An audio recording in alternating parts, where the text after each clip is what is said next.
Hello, and welcome to episode 14 of Modern Media Review. I'm Robin Gibson. And I'm Sean Goligly. Before we start this week's review about MailOnline, can we just say, if you like what you hear in our podcasts, remember that you can go to our YouTube channel and subscribe Subscribe on there if you don't mind. And you can also hear the podcasts on iTunes. Yep, Spotify. And we've got a website at modernmediareview.com with lots of stuff on there. So give that a visit too. Moving on from the plugging, we're going to be talking about a choice of yours, Sean. Yes. MailOnline. It's a guilty pleasure of mine, the Mail-Online, and it's a daily browse that I have through it. And yeah, you've got double standards to keep up. I have got double standards to keep. Be hypocritical right to the max. But I love the fact that they have such a weird collection of stories on there, which they trawl from all over the place. And the amount of stuff they put out is incredible, really, if you look at it. Well, I did look at it for pretty much the first time today. I mean, obviously, I've heard of the Sidebar of Shame, which is the celeb gossip, which I noticed in the quite good book about the history of the Daily Mail, mailmen, that the creator of MailOnline, Martin Clark, prefers to call it the right rail of fame, which is a bit disingenuous, seeing as these people are meant to be famous. I've never heard of half of them, Sean. Well, it's incredible. I mean, most of them have become, well, I don't know if famous is the right word, but... Well, they're not famous to me. No, but through reality... They're never in the London Review of Books, mate. Well, they're on ITV2 quite a lot. I don't watch that either. In various sort of guises of Towie, Love Island. I mean, The Jump. There's people on there from The Jump. And what is The Jump? It's that thing where these desperate... I mean, you've got to be desperate to go on The Jump. Is that the thing where they all break their legs? Yeah, you risk paralysis for the hope of getting Is that still going on? Some sort of like TV coverage, you know? Is that still going on? Yeah, it is, I think. Although... Is that on a Saturday night? I think it was on I never watched it. I never see the Saturday night TV because of the glue sniffing and phone box smashing that I always do, you know. Well, this is part of a theme that you'll find on Daily Mail Online. What, smashing up phone boxes? Well, this is something that the readers love, because when you look at the comments pages, they're full of things. There was a thing that we looked at earlier. It was basically a fight in a pub, wasn't it? Yeah, well, that was one of the first things I picked up when I was looking at it today, which was... mob madness. Mob of men armed with planks. Planks of wood, mind. They've defined that they're not planks of carrots or something else. And sticks. Planks of wood and sticks. Beat, in inverted commas, rivals. Well, surely they are rivals. Rivals for what? Plank of wood beating. I mean, anyway, it says, beat rivals around the head in brawl outside the restaurant. Now, they've made a big thing of this, right? But what I see here is just a fight. It's a pub fight. They've basically done a huge news... Yeah. Fights outside the pub did not used to make the national news media, did they? Until people started filming them and putting them in social media. But it also gives you a brilliant opportunity. So you'll send in your video, for which they advertise that they will pay for videos. We pay cash for videos, it says. Yeah, I noticed that. A bit like a sort of like dystopian, Harry Hill's TV People are going around with getting all their improvised weapons together, going around starting fights in Wolverhampton, flogging the videos to MailOnline, and so entrepreneurial growth business. It looks like it. I mean, this really is just a description of a fight. A fight in the street, and okay, it's a big fight, but I've seen worse up in Glasgow, you know. But the great thing, and this is one of the reasons why I have to admit, love this website, is the comments at the bottom. Oh yeah, I'm just looking at the comments on this. The top one says, "Just another day in the UK, get used to it." Because I'm always out. Every time I'm out, it's like people beating each other up. Well, I can't go planks of wood. I can't go past a restaurant car park or pub car park without getting my gang together and taking on some rivals with filming it. Yeah, with a wooden plank and or sticks. Yeah, some of these commenters are a bit critical. Welcome to England, whatever's left of it. These are the people who think we are living in some appalling dystopia. But the great thing is, most of those comments are welcome to England, or whatever's whatever is left of it, from, Alicante or Canada. Do you know what I mean? Oh, yeah. It's like that guy that James O'Brien tweeted the other day, that conversation between two people in social media where one was saying that he was so fed up with not leaving the EU that he was going to go and live in Spain. Which has got a certain weird circular logic to it. Police have lost the streets, it says here. And they've got to get this in. Police have lost the streets. Which they haven't, have they? That's pretty much tantamount to Trump saying that there are Muslim no-go areas in London and stuff like that.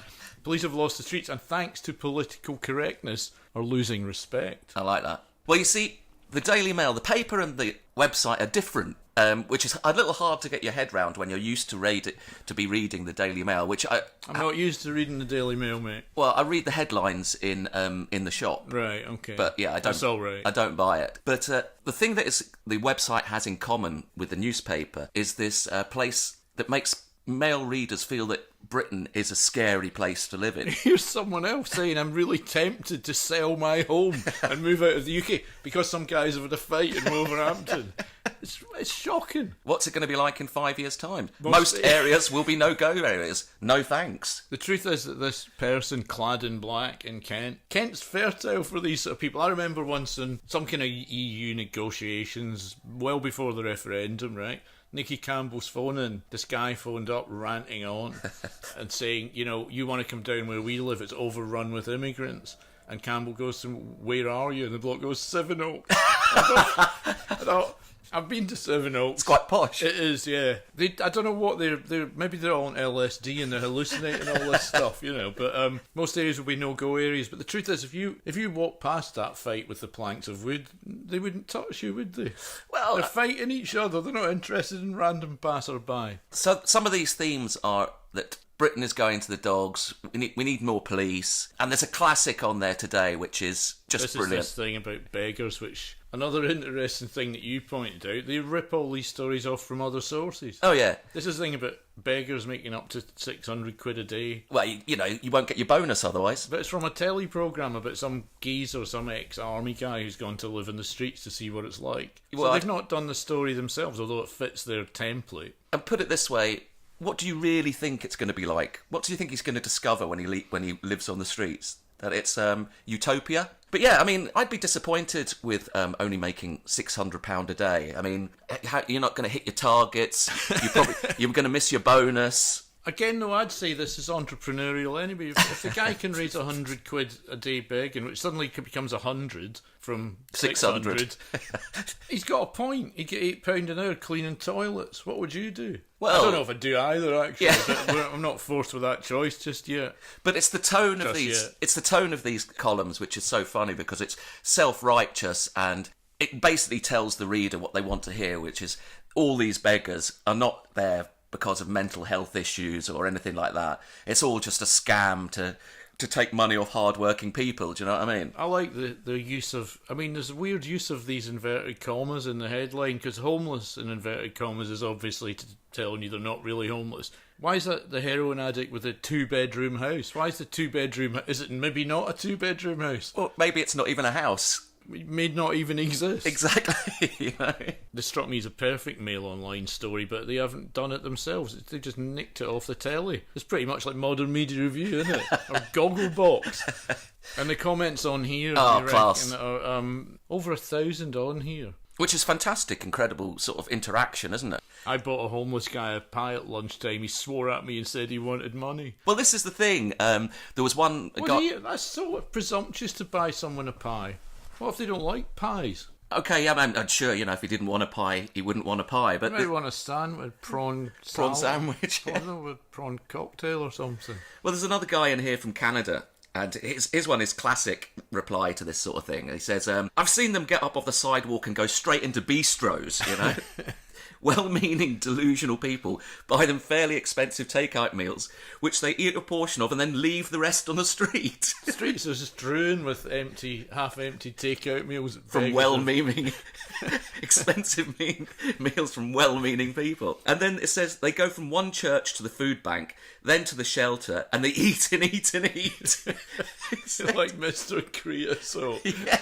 And then they spend the rest on booze and cigarettes. Well, I worked out that if you were getting paid $600 a day, it's about £220,000 a year. Yeah, not bad money, really. Well, I'm sure. Although if this bloke Brit back in Devon, they've got some, as I said, some choice names on here. His comment, this is the brutal side of what I've found on the MailOnline. Next time you see a beggar, kick his money tin across the road and pour water on him. That's just pure nasty. Well, How can you leave this stuff up here? Then someone else says, warning him, and end up in court. You should never act like that. Well, that's political correctness gone That is mad. political correctness gone mad, because what you should be able to do is actually pour petrol on them and set fire to them. Well, I was a bit shocked by some of these comments, but I guess I shouldn't be. In fact, I guess Twitter would be worse, to be honest. I suppose it is. But this always reminds... I do love the comments bit. It's part of the reason You read it every day. I read it every day. Because it reminds me so much of when I was a kid, when talking radio phone-ins first started, like the likes of LBC. And my old man was relentless for calling up. And, Did he? Yeah. Oh, yeah. What did he talk about? Oh, anything. Whatever was on, you know. Ranting on about something. And I'd always say to him, look, A, you probably won't get through, and B, as soon as you get through and someone disagrees, they'll hang up.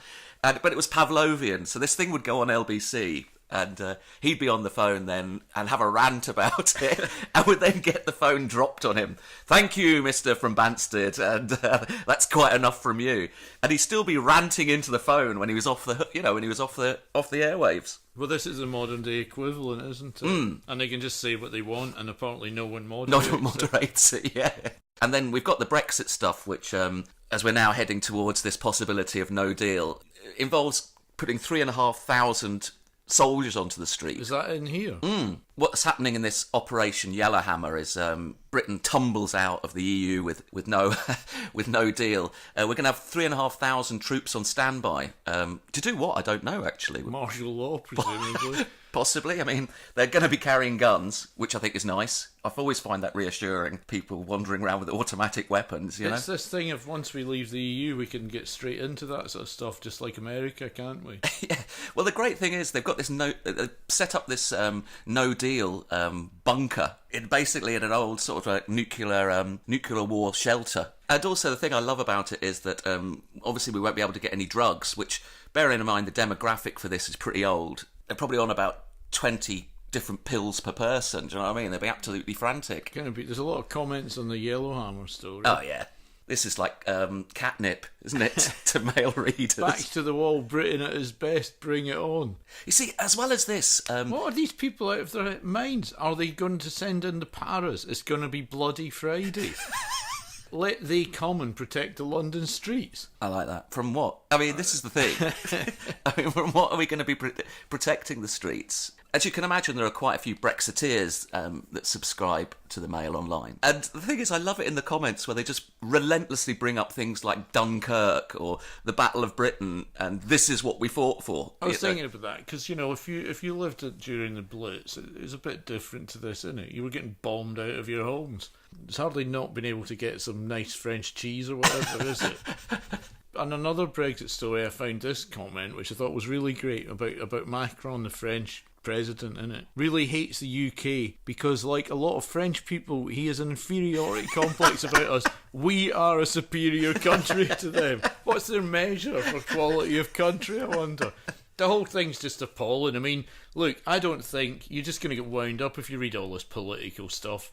You were saying this is the most popular news site in the world, but I've looked up the somewhat illiterate Techworm website, which only puts it at number 8. Now, obviously that's not all newspaper sites. It includes things like Google News and Yahoo, but it still has got, according to Techworm, 53 million unique visitors every month, and that has got to be because of the stuff down the side about celebrities, hasn't it? Well, yeah, definitely. And because we live in such a weird sort of like celebrity-based culture, it seems, at the moment, that stuff is, again, catnip for people that follow the lives of these. Frankly, most people I don't even Well, when recognise. you asked me to look at this, I mean, as you said, the top bar, where the masthead is, has got a very old-fashioned collection of celebrities, hasn't it? Which is Beyonce. Well, she's not old-fashioned, but it's not that an old up picture to date, of her. Is it? It's an old picture of Beyonce. Victoria Beckham. Kim Kardashian. Looks Kim Kardashian. Kim Kardashian and Miley Cyrus pulling her face. So she's come back in vogue. Well, it was funny. She was red hot when they first used this on the masthead. Then she went out of fashion completely. And as they say, to wait long enough and it comes back into fashion. Yeah, but talking of being in vogue, so when you asked me to look at this, the first thing I looked at, because the headline was so attractive, Vogue Williams. Who the hell is Vogue Williams? I've no never idea. heard of her. No. And then it's got all the stuff you always say, the language. These shows off her slender figure in a microscopic black bikini as she applies fake tan. Now, I started reading this, right? At first I thought, well, I know that paparazzi can, get close to people and intrude on their privacy. But how did they know she was going to be applying fake tan? Well, the reason is, A, they didn't snap her doing it in the street. She did it on Instagram. And B, she's only applying it because she's punting it. She's punting it. She's launched the fake tan product herself that she's been lathering on, as it says here. And it's her own video, so again, it's not their story. But it's just some marketing campaign by her. But I love the copy that they have to stick with it, and things like Vogue swished her high blonde ponytail side to side while she put on the tanning lotion during the helpful clip. The bit I really like is that mother of one, because in another story it tells you that she's giving her body a break before she has a second child. Waiting a while for a second child. Yeah, I like that. And giving her some time to apply fake tan. What I like is the mother of one only used a spray tan bottle and a glove. Well, what else would you use to apply fake tan? A crane? Well, I think JCB. I mean, a spray tan bottle and a glove is exactly what you'd expect. It's not newsworthy, if any of this is newsworthy. It's great, this stuff where she tells you how she lost weight by exercising. Which, as well, is always an excuse for them to say as they showcased their ample curves. And it's just basically a load of pictures of her in her pants, which is a little bit... Do we need that many? There's a nice picture of her with her mother of one child. Yeah, but Robin, that's at the bottom of the page. I mean, you'd have to be scrolling down for ages to get through to that. The married couple have been very vocal about wanting to raise a brood of 4 children in their love nest. This is like from the 70s, isn't it, this stuff? A love nest. Yeah. Anyway, that's Vogue Williams, who I still none the wiser about why she's well known, apart from... Well, we've also got... spray tan. Here's one of the people that is the most relentless on this sidebar of shame, and it's Lauren Goodyear, who was... Never heard of her. Well, no, she was only fleetingly in Towie, and yet now you can almost guarantee a new story every day about her. Really, how she's remained famous is just these relentless postings on Instagram, and the Mail then picks up and runs stories about her. It's like saying that she's on a sun-soaked holiday in Dubai. Well, no, she's not. She's punting this skimpy bikini, which is barely covering her ample assets, according to the headline. She paired the top with a bottom. She's always good. Quite interesting in a bikini, isn't it? It is good. And she's a sun-soaked holiday. No, it's not. She's sat in a pool pulling what I can frankly say is a very unnatural pose. Yeah, she's sort of kneeling with her feet out of the water. Yeah. Holding a table. With her bum to the camera. There's a family in the background just getting on with their holiday. I do quite like that, because it's sort of like, it shows you that you haven't quite made it as a celeb when you've got people bobbing around in the background. They just don't know who it is. Do you know and who would. And also there's a brilliant bit, because she's obviously dipped her hair in the water. Oh yeah, it says Lauren's hair was slicked back and looked wet. As she had presumably been swimming. Moments before the picture was captured. Yeah. And it's as if that, she's just been caught in the middle of this sort of a holiday, The poor girl's had a lot of trouble with her ex, and it's all very complicated. It goes on forever. The whole history of her life. It's like Prince Charles's website with a Pathé newsreel from the announcement of his birth. The problem for these people is that they're not famous for doing anything. So the only way that they can keep this cycle of fame going is by having a new boyfriend. They will then put on a PDA where they'll be, again, splashing about in Dubai. And if you're not so famous, you're probably on Brighton Beach. And then what happens is then they split up. So there'll be a photo shoot of them out in Dubai showing ex-boyfriend exactly what he's missing. That's what it says here. When I read the Mailman book, it did say that these celebs love MailOnline because without it, they're not. Oh, yeah, absolutely. It suits both of them because they need all this relentless copy. You look at the number of times stories are updated on this website. I know, it just keeps going and going, and then when if you leave it alone for a couple of hours, it says 99 plus new stories, because they obviously can't get 100 into that little box. It's extraordinary. And these fake celebrities, they're putting the fodder into the sausage-making machine. I think Lauren's time's running out, because this person from Leicester... Colo CJ says, Lauren, we have seen this all before. Same poses, same images, and the same photoshopping. Give it a rest. However, he's seen it all before, yeah? Or she's seen it all before, but still commenting on it. Yeah, I know. And still clicking on it to read it. Well, this is the nature of Mail-Online. It's meant to be addictive, isn't it? Well, it's like crack. Is it? Very Moorish. Yeah, okay. So what else was on today that you liked? Because, I mean, obviously you could spend hours going through this whole thing, but it's a waste of time. Cara really. Vorderman. Cara Vorderman I liked. Do you? Yeah. Well, I don't like Carol Vorderman. She's got some very... This is a no story as well, because one day they've said she's got some new curves, and the next day she's saying, I haven't got any new curves. I see she was at the racetrack. Which, fun enough, I was watching. Well, she says it's just the same old her. I can't bring myself to use the appallingly affected nickname she uses for herself, talking about herself in the third person. Vorders.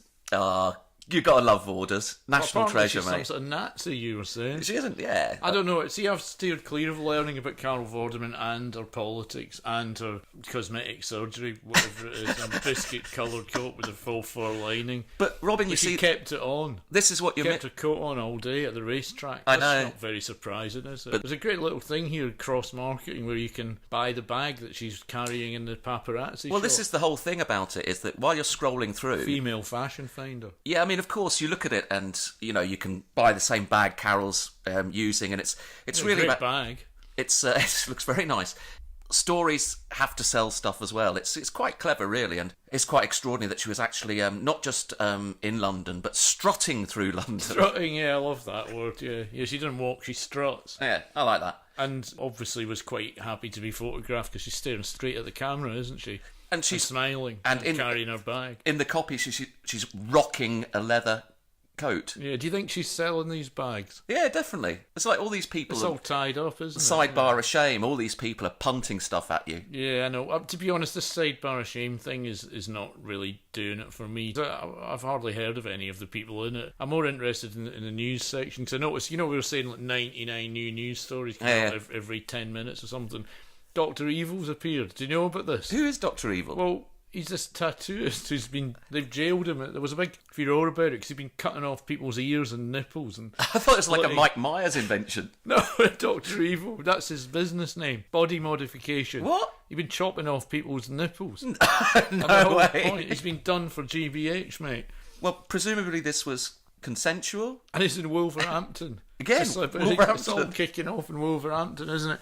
He's got 40 months for GBH, and the guys with the planks of wood, they're going to get a suspended sentence. Yeah, well, that's just PC gone mad, isn't it? Yeah, well, this stuff must be good for MailOnline comments, because this guy's been doing extreme body modification. Oh, whoa, these pictures are too much, someone's man. ear coming off. Who's taking the pictures? Oh, my God. He must be doing it while he does it. Wow, I mean... So they've had half their ear removed and then the rest stitched up. And there's the other bit of the ear kept in a jar. Man, oh, man.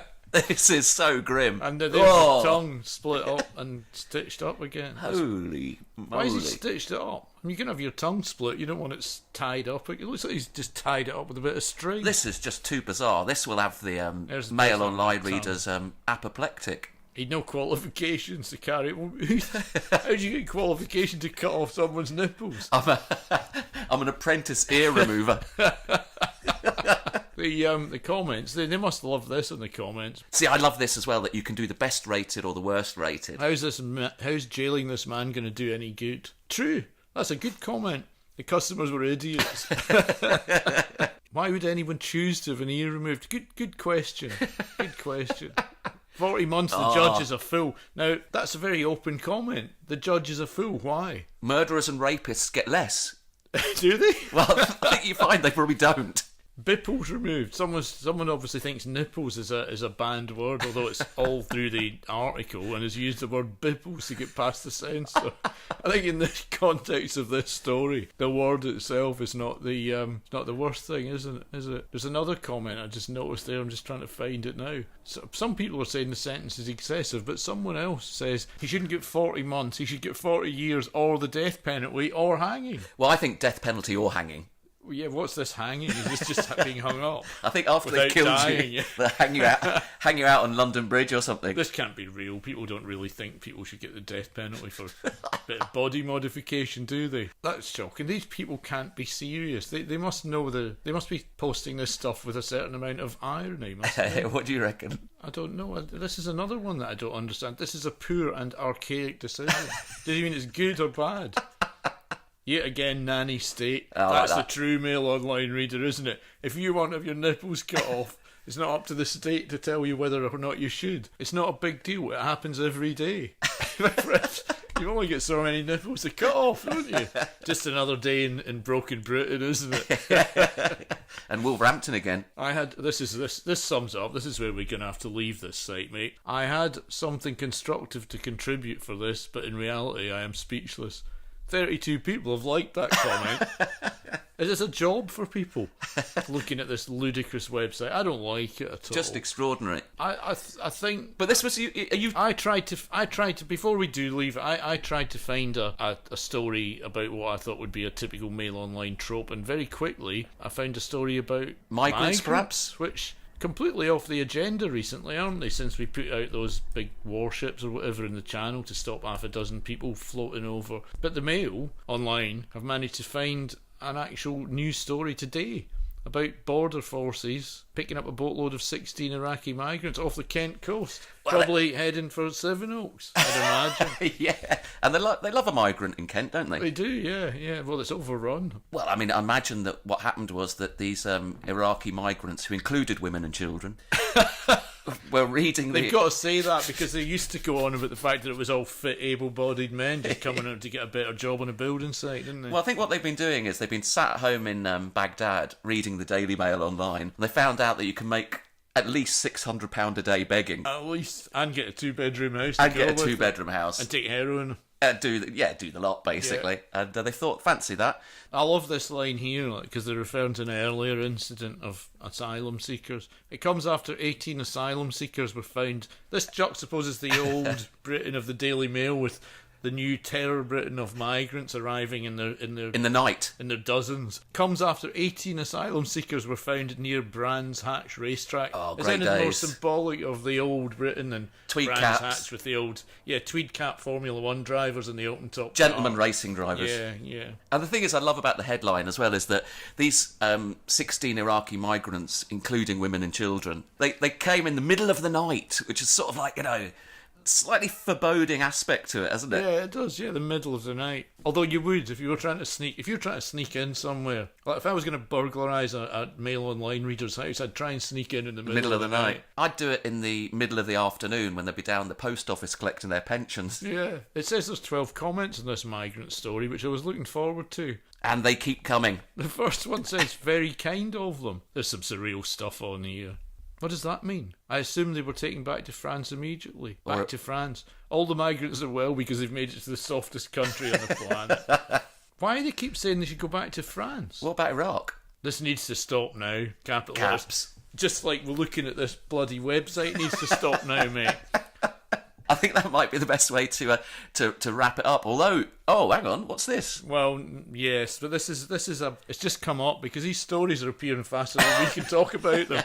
Nestle, the food manufacturer, axing Tutti Fruttis. No. Which nobody calamitous had a clue were still available in the shops. Didn't know they were. But already fans of the nostalgic favourite that nobody knew still existed have vowed to start stockpiling them. And there'll be a big petition, just like happened with Whisper. What's happened is, they've got Tutti Fruttis, no one's buying them. They say they're axing them, and they'll orchestrate a campaign to bring them back. What's it they call these campaigns? AstroTurf, is it? AstroTurf. It's the opposite of grassroots. It's fake. Yeah. Swiss brand said this generation, which generation, preferred jelly and foamy sweets. What's a foamy sweet?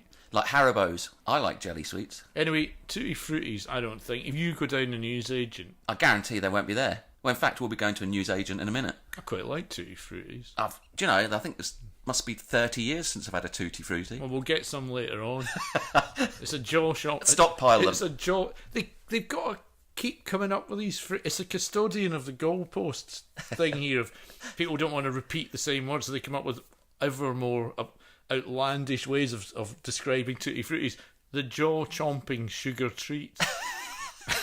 Comment from someone online. As if we aren't dealing with enough madness at the moment. Now this, why? These people are just taking the piss, mate. As they said earlier, stop now. Stop now, and we're going to stop now with MailOnline. And frankly, I'm only going back to it, John. Sugar-laden treats I just saw pop up You there. will go back to it. I know you will. Oh, absolutely. I won't. But we will be back next week to talk about something else. Don't know yet what we're going to do. I don't know yet. We're not very good self-promotion, are we? But there you go. We don't know. We'll come up with something. We'll start an AstroTurf campaign. Maybe we'll do the Daily Express online. That's got to be equally good. Oh my god. Anyway, on that depressing note, we'll say thanks very much for listening, and until next time. Goodbye.